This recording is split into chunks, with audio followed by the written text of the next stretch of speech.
The Galactic Council chamber hummed with the collective arrogance of 1,000 species, their bioluminescent skin patterns flickering with contempt as they discussed the newest target on their expansion list. Earth, a small blue marble orbiting an insignificant star. Humans, scoffed Warlord Krexter, his mandibles clicking in amusement.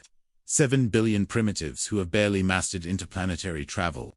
We'll crush them like insects beneath our battle cruisers. The assembled delegates erupted in harsh laughter, their various appendages slapping against crystalline tables. None of them had bothered to study the whispers that had begun spreading through the outer rim. Territory's whispers of something wrong, something unnatural about every expedition sent toward the Sol system.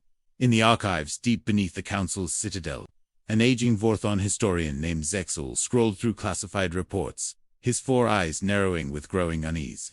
Fleet after fleet had been dispatched to various human colonies over the past decade. Mining operations, slave raids, territory acquisitions. Not one ship had returned. The official records claimed communications failures, stellar anomalies, navigational errors. But Zexul had lived through 3 galactic wars. He knew the difference between excuses and extinction. His trembling claws traced over the final transmission from Admiral Voshkin's Armada, approaching human settlement on Kepler-4 for 2b. Resistance appears minimal. Beginning orbital bombardment in 3.2.1. Double quotes, then silence. Eternal, absolute silence. Captain Elena Rodriguez rappelled through the shattered viewport of a Zephyrian destroyer. Her combat armor cobbled together from alien alloys and human determination. Behind her, a squad of human marines moved with predatory grace through the alien corridors. The Zephyrian crew had expected easy prey. 7 billion humans with primitive weapons against their technologically superior fleet. They had not expected humans who studied their enemies, who adapted alien technology on the battlefield, who fought with the calculating efficiency of apex predators. Surrender and you'll be processed according to galactic prisoner protocols, Rodriguez announced over the ship's intercom, speaking in fluent Zephyrian. The aliens had no idea how she'd learned their language. They didn't understand that humans were observers, adapters, survivors. The crew barricaded themselves in their command center, whimpering prayers to gods that wouldn't save them.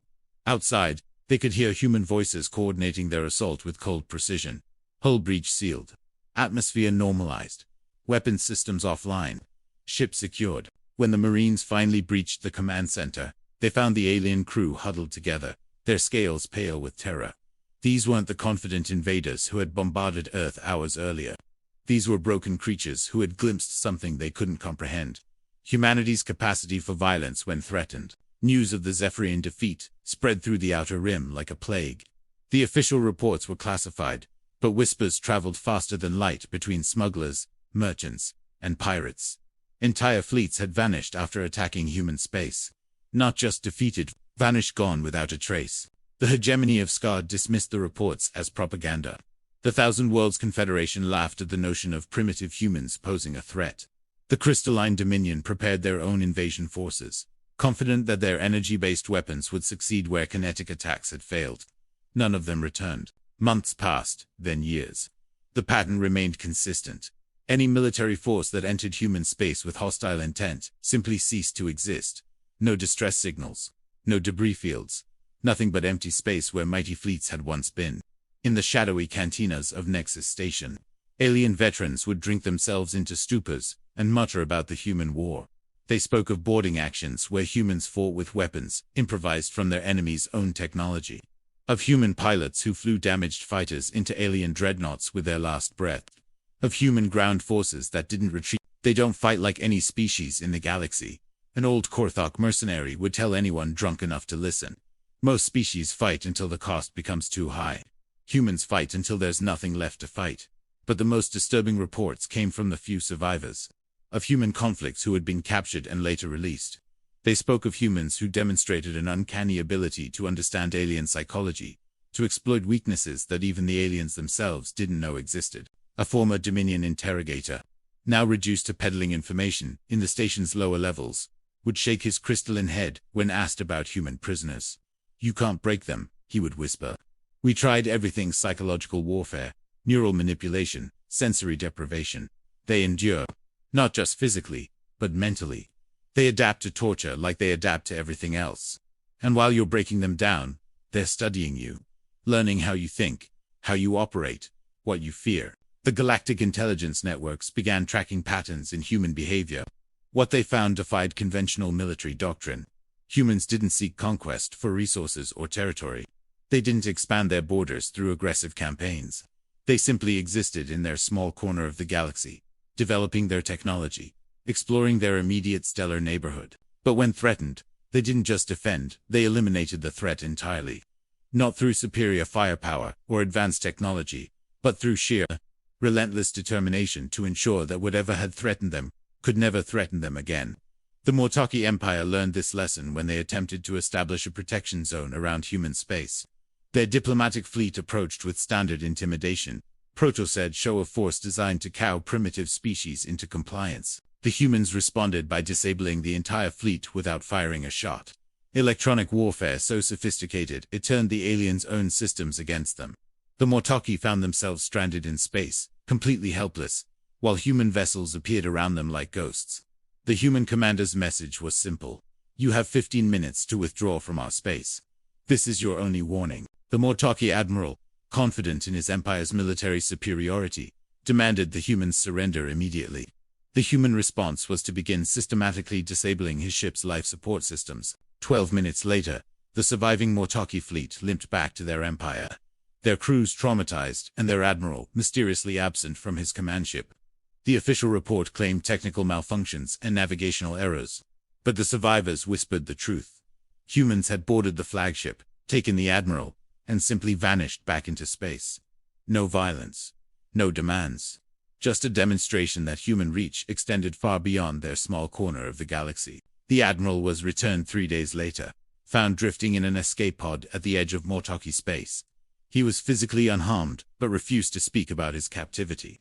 The only change was a small human device implanted behind his left error device that activated whenever he considered military action against Earth. It wasn't a control mechanism. It was a reminder. Word spread through the galactic community. Fighting humans was suicide. But so was threatening them. The infamous Slavers Consortium discovered this when they attempted to raid a human research station. The station appeared defenseless, a handful of scientists studying cosmic phenomena in deep space. The raiding fleet never made it home. Search and rescue teams found their ships drifting in the void, crews missing, computer systems wiped clean. The only evidence of what had happened was a message burned into the hull of the flagship in perfect Consortium script. Stop. Dr. Kastara, a Vorthan Zenup psychologist, published a classified analysis that became required reading for galactic intelligence services. Humans exist in a permanent state of preparation for extinction. This isn't paranoia, it's species-level strategic thinking. They've internalized the concept of existential threat to such a degree that their entire civilization functions as a military-industrial complex, disguised as a peaceful society. Most critically, they've developed a psychological framework that allows them to escalate from peaceful coexistence to total warfare instantaneously. They don't require time to mobilize, because they're already mobilized. The galaxy began to understand that humans weren't just another species to be conquered or ignored. They were an anomaly, beings who possessed the capacity for civilization, but retained the predatory instincts of apex hunters. The turning point came when the hegemony of Scar officially classified Earth and all human colonies as Exclusion Zone Omega, reserved for phenomena too dangerous for standard military engagement. General Krixtel, architect of a dozen successful conquests, read the directive with growing unease. "They're telling us to treat humans like a stellar phenomenon," he muttered to his aide. "Like a neutron star or a black hole, something to navigate around. Not through." But there were always those who thought they knew better. The Crimson Armada was one such force, a collection of the galaxy's most ruthless mercenaries, led by Vexahan the Destroyer. "Humans are mammals," Vexahan announced to his assembled captains. "Soft, emotional, attached to their young and their mates. We'll take hostages, broadcast their suffering, and watch human resolve crumble like it always does." The Crimson Armada approached the human colony of New Geneva with standard intimidation protocols.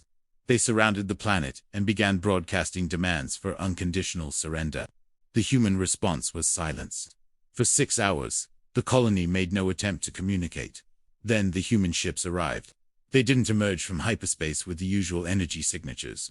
They simply appeared, as if they'd been waiting in the system's shadows all along. The humans didn't fight to disable or capture. They fought to eliminate. Every action was calculated to remove Armada ships from existence, with maximum efficiency. No showboating, no psychological warfare, no attempts at intimidation. Just cold, methodical annihilation. Within 8 hours, the Crimson Armada was completely destroyed. Not a single human ship was lost. The few Armada personnel who survived were returned to neutral space 3 weeks later. Their minds intact but their spirits completely broken. They spoke of humans who demonstrated an encyclopedic knowledge of galactic military history, who had studied every major conflict and learned from every species' strengths and weaknesses. One survivor provided the most chilling testimony. They treated us like specimens, not enemies to be hated or rivals to be respected, but problems to be solved. They studied us while they fought us. By the end, they knew us better than we knew ourselves. The phrase "no one returned after fighting humanity" became more than a warning. It became a fundamental law of galactic existence. Fighting humans was simply something that didn't happen, like faster-than-light travel without hyperspace. The final incident that cemented humanity's reputation occurred when the Galactic Council itself attempted to address the human problem. A diplomatic mission approached Earth with full ceremonial protocols, offering humanity a place in the galactic community. The Council's lead diplomat attempted to demonstrate galactic superiority by manifesting near Earth's moon without authorization. Instead, the energy being found itself contained within a null field generator that humans had somehow developed specifically for incorporeal entities. The human message was simple: your technology is impressive, but not unique. Please respect our borders. The diplomat was released unharmed after 6 hours, but the psychological impact was devastating. Humans had demonstrated the ability to contain beings that existed partially outside normal spacetime. Intelligence services detected human exploration vessels in previously unmapped sectors. Ships that moved through hyperspace using modified alien technology, crewed by humans who demonstrated impossible familiarity with stellar phenomena. Humanity was expanding, but not through conquest. They were exploring, mapping, learning, building a three-dimensional understanding of galactic geography while maintaining their defensive posture. The implications were clear. When humanity decided to act, they would do so with complete knowledge of galactic capabilities and weaknesses. The galaxy's military leaders began planning not for how to defeat humanity, but how to surrender to them in a way that preserved some degree of autonomy. Dr. Zexel compiled his final report with trembling claws. Humanity represents an evolutionary anomaly, a species that has developed technological civilization while retaining predatory instincts, but channeled those instincts into survival scenarios rather than territorial expansion. Recommendation: establish an exclusion zone around all human space and declare any approach to human territory a capital crime. Humanity must be treated as a natural phenomenon too dangerous for direct contact. The galaxy settled into an uneasy equilibrium. Humanity continued their peaceful exploration, while galactic civilization carefully avoided any action that might be interpreted as threatening. But the most chilling realization came when long-range sensors detected human vessels emerging from unexplored space, moving with purpose toward the galactic core. Ships modified with technologies from a dozen different alien civilizations. The galaxy's leaders faced an impossible decision: attempt to communicate with humanity about their intentions, or wait to discover what apex predators might do when they decided the time for defensive postures had passed. The choice was made when a single human transmission was detected on all emergency frequencies simultaneously. Not a message of conquest or domination, but something far more terrifying in its simplicity.